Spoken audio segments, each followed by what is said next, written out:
Hello everyone, study किडा के YouTube channel में आपका स्वागत है। मैं हूं निशांत शर्मा। आज की जो वीडियो रहने वाली है वो रहने वाली है टीडीआर पे, टिकट डिपॉजिट रिसिप्ट पे। मतलब आप अगर ट्रेन में ट्रैवल नहीं कर रहे हो या ट्रेन का एसी खराब है या बहुत सारे रीजंस होते हैं, उस केस में अगर आपको पैसा वापस से लेना है रेलवे से तो उसका एक तरीका है ये। इस पर ऑलरेडी मैंने एक शॉर्ट भी बनाया था, लेकिन जैसे शॉर्ट के अंदर 1 मिनट का रिस्ट्रिक्शन रहता है तो उसमें हम ज़्यादा केसेस डिस्कस नहीं कर पाए थे। उस वीडियो को भी कुछ 7-8 हज़ार लोगों ने देखा था, तो मैं जो क्यों ना एक डिटेल्ड वीडियो बनाई जाए जिसके अंदर हम एक एक केस डिस्कस करें कि अगर मान लो आपकी ट्रेन 3 घंटे से ज़्यादा लेट चल रही हो, एसी ख़राब हो जाए, आपका कोच ही लगाना हो, ट्रेन डाइवर्टेड हो जाए, आपके डेस्टिनेशन पे ना पहुँचे या आपके बोर्डिंग स्टेशन पे ना आए, उसके अलावा आप में से कोई 3 में से कोई 2 लोग ट्रैवल कर रहे हैं, ट्रैवल नहीं कर रहा, टिकट RAC रह जाए, बहुत सारे केसेस हैं। हम एक एक करके डिस्कस करेंगे। मैं कोशिश करूँगा कि वीडियो के एंड में हम टाइम स्टैम्प डाल दें, तो आपका जो भी केस रहेगा, अगर आपकी मतलब जर्नी में जो भी आपको समस्या आ रही है तो आप डायरेक्टली वीडियो के उस पोर्शन पे जाके देख सकते हो। पूरी वीडियो देख के आपको परेशान होने की जरूरत नहीं है। तो चलिए डिस्कस करते हैं। सबसे पहले डिस्कस करते हैं, पहला केस ये रहेगा अगर आपकी ट्रेन कैंसिल हो जाए। तो इसके अंदर आपको टेंशन लेने की जरूरत नहीं है। अगर आपकी ट्रेन कैंसिल हो जाती है तो आपको जाने की टेंशन लेना है, बाकी जो आपके पैसे हैं उसमें आपको TDR फाइल करने की जरूरत नहीं है। ऑटोमेटिकली जो आपके पैसे हैं वो आपको रिफंड हो जाएंगे। दूसरा जो केस है, जो सबसे ज़्यादा केसेस आते हैं इसके, और हो सकता है आपके साथ भी ऐसा हुआ हो, अगर आपकी ट्रेन लेट चल रही है और मोर देन 3 आवर्स बोले तो ये डिपेंड करता है आपके बोर्डिंग स्टेशन से।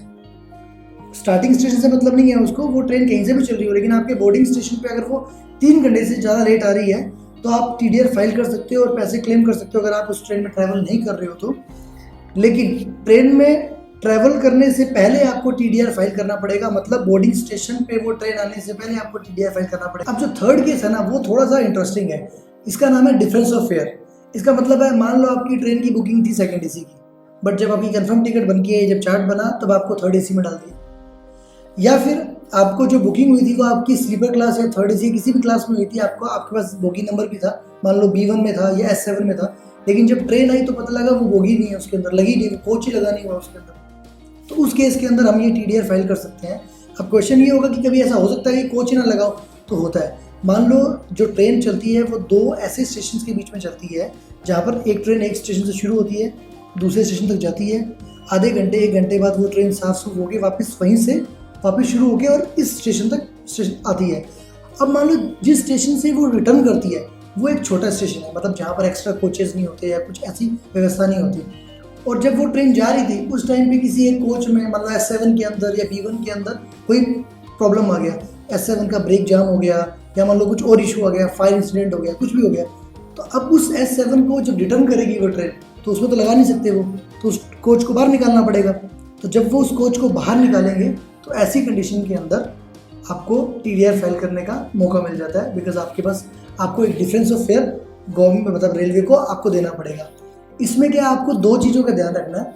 एक आपको मिलेगा गार्ड सर्टिफिकेट, मतलब उस ट्रेन के गार्ड से आपको सर्टिफिकेट लेना होगा, और एक होता है एक्सेस फेयर टिकट, EFT बोलते हैं उसको, जो आपको आपके ऑनबोर्ड TC से मिलेगा।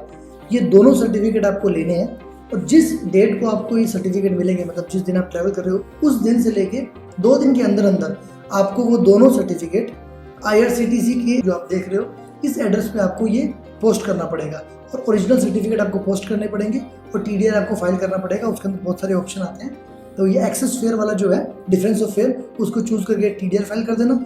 ये जो आपको सर्टिफिकेट मिलेंगे, ये सर्टिफिकेट आप ये जो एड्रेस है इस एड्रेस पे आप पोस्ट कर देना।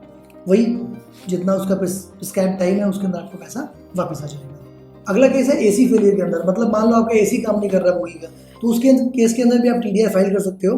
बस ध्यान ही रखना इसके अंदर भी आपको GC गार्ड सर्टिफिकेट और वो जो TT से सर्टिफिकेट मिलता है EFT वो आपको लेना पड़ेगा, बिकॉज वही तो कंफर्म करेंगे ना कि गार्ड का मतलब जो कोच का वो AC काम नहीं कर रहा था, वरना कोई भी TDR फाइल कर देगा।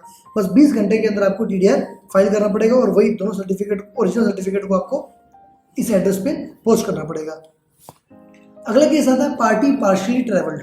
बोले तो आप मान लो दिल्ली से निकल के आप जा रहे थे तिरुवनंतपुरम तक, ठीक है, लेकिन आपने मुंबई तक आप रास्ते में उतर गए, ठीक है। उस केस के अंदर भी आपको ये दोनों सर्टिफिकेट लेने हैं, गार्ड सर्टिफिकेट और TT से EFT लेना है आपको।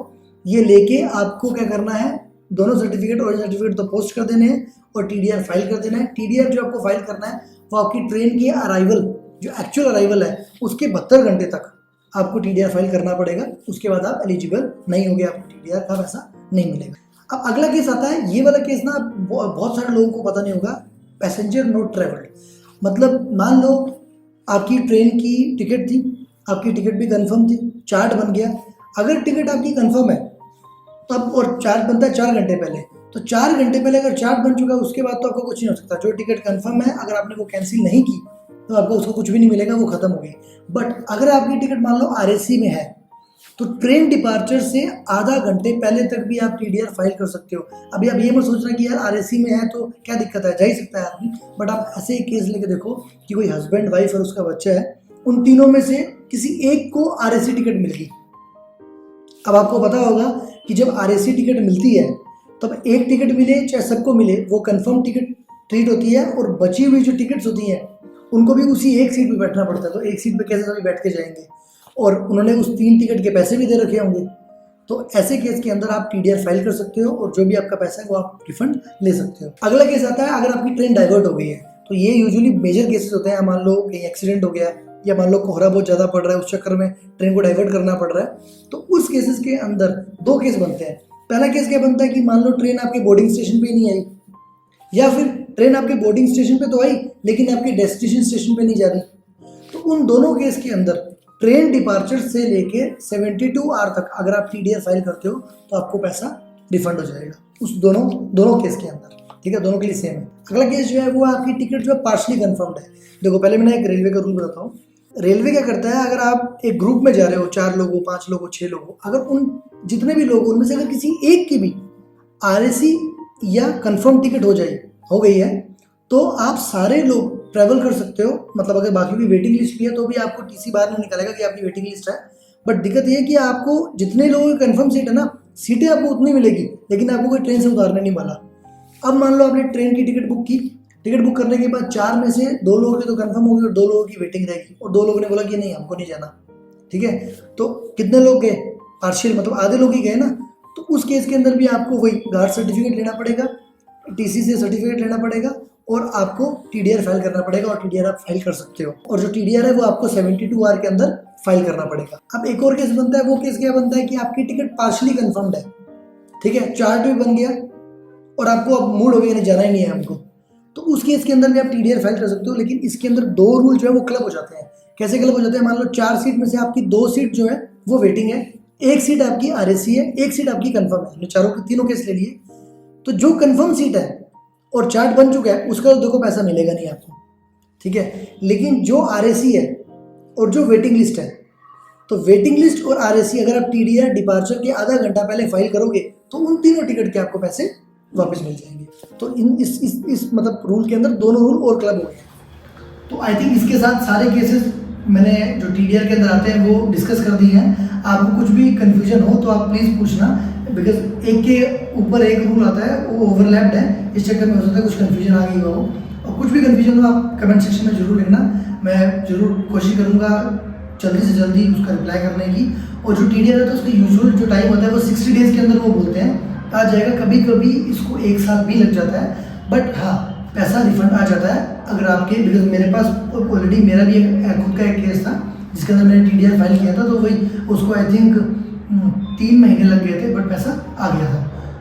इसी के साथ हम अपनी वाणी को देते हैं विराम। प्लीज़ शेयर, सब्सक्राइब और लाइक चैनल और अपने स्टेटस में लगाओ, कुछ घिसने नहीं वाला आप लोगों का।